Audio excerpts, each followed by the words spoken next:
Hello guys, welcome to the third lecture of embedded systems. In this lecture, we will be talking about the overview of an embedded systems and some characteristics of embedded systems. So before going to this, let's revise the second lecture. In second lecture, we talked about the definition and the history of embedded systems.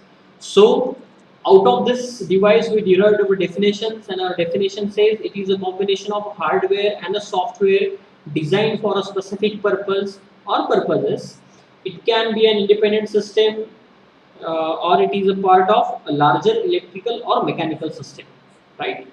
So after that we went for a history, and from the history we come to know that when there are input output components along with the memory to a processor, the particular whole package is called as microcontroller. That means the microcontroller is having input output components along with a memory, whereas a microprocessor does not have input and output components along with memory, right? So with this, now let's start with our third lecture, which is overview. Yeah, now here you see the general block diagram of embedded systems. Now in this block diagram, you see at the center there is a microcontroller or microprocessor, and this particular system is having input output devices uh, along with user interface and external memory. Now you see external memory and user interface, these two blocks are optional blocks. It may be or may not be present in the embedded system, whereas power supply is a mandatory, because of obvious reasons, as other components will not work if there is no power supply, right? So let's try to find out these blocks in our device, right? So if you see, if you consider this block, there are if you consider this device, there are all the blocks present. The first block which was at the center was the microcontroller or microprocessor. This is our microcontroller, which is the 8-bit ARM based controller. Along with there is the input devices and output devices. Now you see, let's talk about input devices first. The sensors, those are present here, this sensor and one inside, that act as an input devices.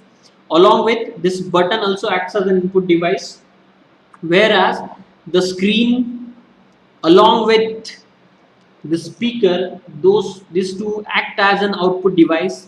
You see, if we start this, there is a particular user interface available, right? So this is having a user interface. So you can see we have covered the blocks which are a microprocessor or microcontroller, input device, output device, a user interface is available. It does not have an internal external memory attached to it, but it does have power supply. We know this is the power supply. This is the power supply present. It has two batteries, AAA batteries. So we can have this all the blocks present in our device, right? So this is the general block diagram of embedded system. Let me tell you, the input devices which are connected to a microcontroller may be of analog type or digital type, depends on the embedded system. Further, output as well, uh, the outputs may be of digital or analog type. Whereas the user interface is optional and external memory is optional. For example, the GPS. Now GPS itself is an embedded system, but GPS does not have user interface. It does not have external memory connected to it, right? Even in some cases, it does not have output device as well, right? It does not have output system, right? It sends the data over the Wi-Fi or over the internet, and we receive that data. So it is a compact device not having the external memory, UI or output device connected to it, right? So this can be a this blocks varies depends on the embedded systems. Now let's go and talk about some characteristics of an embedded system. So I mean, instead of reading, let's go and find every characteristics in this device itself. Okay, so let's take the view. Now the first characteristics says all embedded systems are task specific. Now you know this is a task specific device. It has only one task to measure SpO2 and the heart rate of a body, right? The second characteristic says an embedded systems are created to perform the task within a certain time frame, right? Now you see when I connect this device to my finger, it starts and it starts recording, or I can say showing the values, okay, of of our heart rate and SpO2. So it has to show that the readings in a specific time, right? It cannot take like forever for showing that the readings. The best example in this case is a car's brake system. Now this characteristic specifically talks about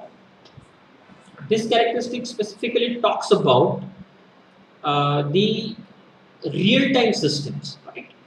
A systems those should be giving output in a certain time window that are called as real-time systems. The best example is the car's brake system. Now you know if the brake does not apply on a particular time, accidents may happen. So this is very important as far as time constrained or real-time embedded systems are concerned. The next definition says they have minimal or no user interface. Now, as far as this device is concerned, the user interface is very limited, right? Whatever it shows on screen is the only interface it is having. It is not having an interface like our laptop or computers, because laptop and computers are not embedded systems. By definition, embedded system is developed for a specific task. But as the computer is not having a specific task, it's a generic device, so it is not an embedded system. Whereas the mouse itself is having only one function and it is an embedded system, right? Let's see the next characteristics. It says some embedded systems are designed to react to external stimuli and react accordingly, right? So example is this one only.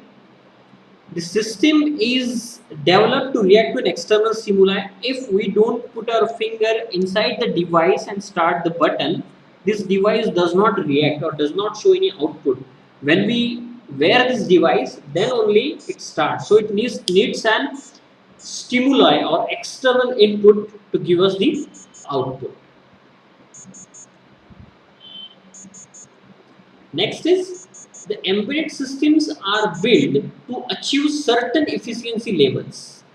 They should have a small size and they should work with less power, and they should not be too expensive. So this definition talks about 2-3 words. First, it talks about the efficiency, right? Of course, this device should be efficient, right? If this device does not give proper readings, if it is not efficiently giving the readings, and as we know this device is used for medical use, this has to be very accurate, reliable and efficient, right? So in general, embedded systems should be very efficient.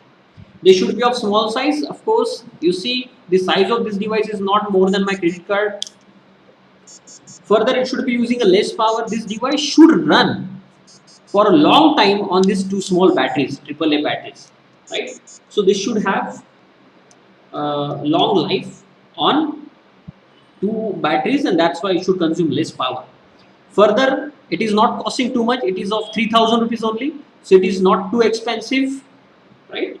So all these characteristics should be present in any typical embedded system. So next characteristic talks about an embedded systems cannot be changed or upgraded by the users. Exactly, we cannot upgrade this device. We cannot upgrade the firmware or the coding in this device. So this is not upgradable by the user, whereas company can upgrade, but we as a user cannot upgrade this, and that's why it should have high reliability and stability, right? So this characteristic talks about the high reliability and stability, right? The next characteristics talks about the security and the performance of a device, right? Now, some of the embedded systems, for example, oven or microwave oven or washing machine, they works on higher voltages, right? So there should be a proper security for that voltage levels, and it should be performing very well. Okay, it should give a good performance. Then only we can put such kind of systems into electrical or mechanical device, right? Then I mean it works in particular way. It provides the performance for the particular device, right? Then it also adds the software is used for features. Of course, if you see a modern fully automatic washing machines, then even the hardware remains same. By upgrading the software, we can provide more features in the particular washing machine, right? So these are the few characteristics or key characteristics of an embedded systems. Then in the next lecture we'll be talking about the types of embedded systems, right? So this is okay for this lecture, and thank you.